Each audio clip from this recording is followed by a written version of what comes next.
रामचरितमानस या श्री राम की जो कथा है वह वस्तुतः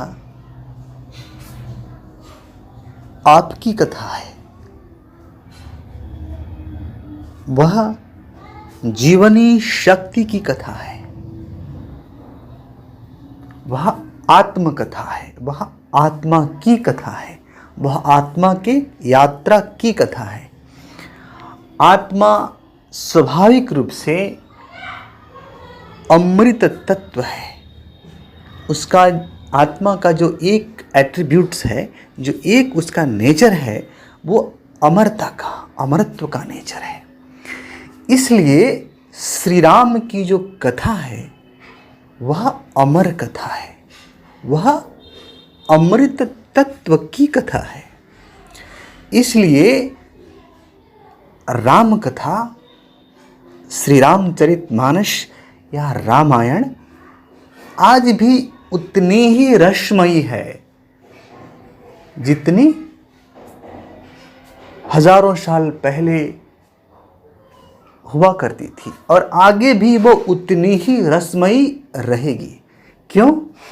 क्योंकि वह राम कथा उतनी अपनी है जितना तुम्हारा प्राण या जितना हमारा प्राण हमारे लिए अपना है, उतना ही अपनत्व उस राम कथा में है। राम कथा में तुम प्रवेश करो तो तुम अपने जीवन के अंदर ही प्रवेश करोगे। इसलिए राम कथा सदा सर्वदा प्रासंगिक और राम कथा में डूबने योग्य है जीवन। क्योंकि राम कथा में तुम डूबकर अपने जीवन में प्रवेश करोगे और जीवन में प्रवेश पाकर सफरिंग से पार जाओगे, संसार सागर से पार जाओगे।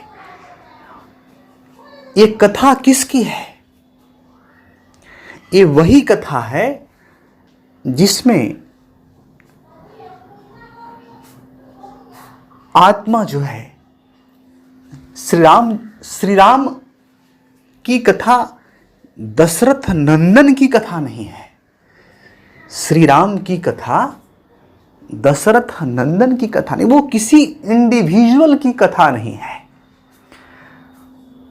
वह कथा आत्मिक लेवल की कथा है। वह कथा आत्मा के यात्रा की कथा है कि आनंद स्वरूप आत्मा,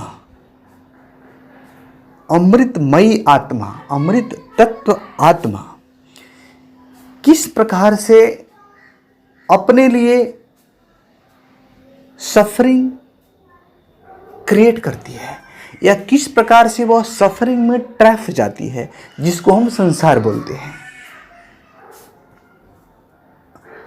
संसार भाव से क्रिएट होता है, तो ये कैसे हुआ इसकी कथा है वो, इसलिए सदा प्रासंगिक है।